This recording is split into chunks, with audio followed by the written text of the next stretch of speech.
स्वागत है दोस्तों। आज के मुख्य समाचार में आज देश और दुनिया से कई अहम और बड़ी खबर आ रही है। बात करेंगे हर खबर पर विस्तार से। दिल्ली चुनाव के बीच सट्टा बाजार गर्म, बताएंगे किस पार्टी को दे रहा है कितनी सीटें। एक और बड़ी अपडेट, चुनाव से पहले भाजपा के अंदर बढ़ी बेचैनी, बगावत की राह पर कई नेता। इसी के साथ अगली बड़ी खबर में आपको बताएंगे, योगी की दादागिरी से नहीं चलेगा यूपी, मुख्तार के भाई अफजाल ने कुंभ में खर्च पर उठाए सवाल। एक और बड़ी अपडेट, नरमी के मूड में नहीं कांग्रेस, दिल्ली में आपके खिलाफ आक्रामक रुख, बताएंगे क्या है रणनीति। तो चलिए देख लेते हैं आज की पहली बड़ी खबर। दिल्ली चुनाव के बीच सट्टा बाजार गर्म, बताएंगे किस पार्टी को दे रहा है कितनी सीटें। दोस्तों, दरअसल दिल्ली में विधानसभा चुनाव के ऐलान के बाद सभी दलों के नेता चुनाव प्रचार और ताबड़तोड़ रैलियों में जुट गए हैं। इस बार सत्ताधारी आम आदमी पार्टी के सामने भाजपा और कांग्रेस की कड़ी चुनौती नजर आ रही है। आपकी जानकारी के लिए बता दें, कई राजनीतिक जानकारों की माने तो इस बार दिल्ली चुनाव में त्रिकोणीय मुकाबला देखने को मिल सकता है। इसी बीच सट्टा बाजार भी गर्म होने लगा है। एक वेबसाइट की रिपोर्ट के अनुसार दिल्ली विधानसभा चुनाव में हार जीत और सीटों को लेकर सट्टा बाजार ने अपना अनुमान जारी कर दिया है। सट्टा बाजार का अनुमान है कि दिल्ली चुनाव में इस बार आम आदमी पार्टी और भाजपा के बीच बराबर की टक्कर देखने को मिलने वाली है, जबकि आम आदमी पार्टी को 37 से 39 सीटें मिलने का अनुमान जताया गया है। वहीं भाजपा को 31 से 33 सीटें मिल सकती है।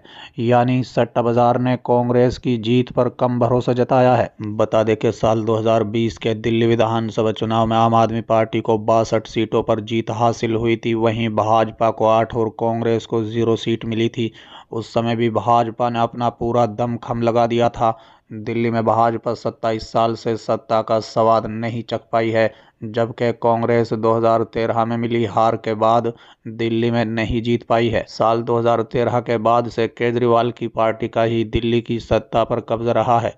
इस बार दिल्ली विधानसभा की 70 सीटों के लिए 5 फरवरी को वोटिंग होगी, जबकि चुनाव का परिणाम 8 फरवरी को घोषित किया जाएगा। चलिए अगली खबर, चुनाव से पहले भाजपा के अंदर बढ़ी बेचैनी, बगावत की राह पर कई नेता। जी हां दोस्तों, आपकी जानकारी के लिए बता दें, विधायक मोहन सिंह बिष्ट के मुस्तफाबाद से प्रत्याशी घोषित कर भाजपा उनकी नाराजगी दूर करने में सफल रही, परंतु कई क्षेत्रों में टिकट से वंचित रह गए नेता बगावत की राह पकड़ने लगे हैं। आपकी जानकारी के लिए बता दें, इससे पार्टी के सामने असंतुष्ट नेताओं और उनके समर्थकों को मनाकर चुनाव प्रचार में लगाने की चुनौती खड़ी हो गई है।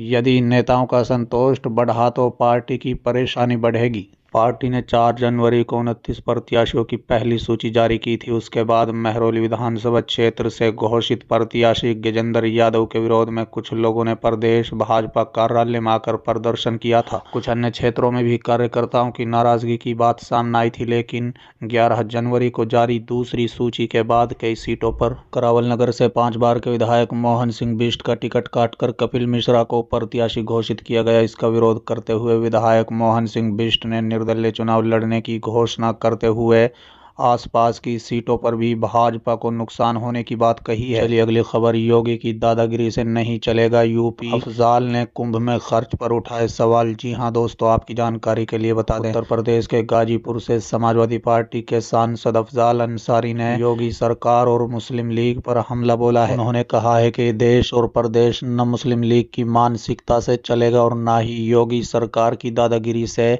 ये सिर्फ और सिर्फ संविधान से चलेगा। इस दौरान उन्होंने अपने भाई मुख्तार अंसारी के बेटों के जमीन मामले से सुप्रीम कोर्ट से राहत मिलने पर कहा कि उन्हें न्याय व्यवस्था पर पूरा भरोसा है। राजधानी लखनऊ में अंसारी परिवार के नाम पर दर्ज जमीन पर पीएम आवास योजना के तहत घर बनाए जाने के फैसले पर सुप्रीम कोर्ट ने रोक लगा दी है। इस पर अफजाल अंसारी ने कहा कि वो जमीन मेरे पिता सुबहानुल्लाह अंसारी ने खरीदी थी, बाद में ये मां के नाम पर हुई। मां के निधन के बाद भाई के बेटों अब्बास और उमर अंसारी को वसीयत में मिली। इसके सारे कागज मेरे पास हैं।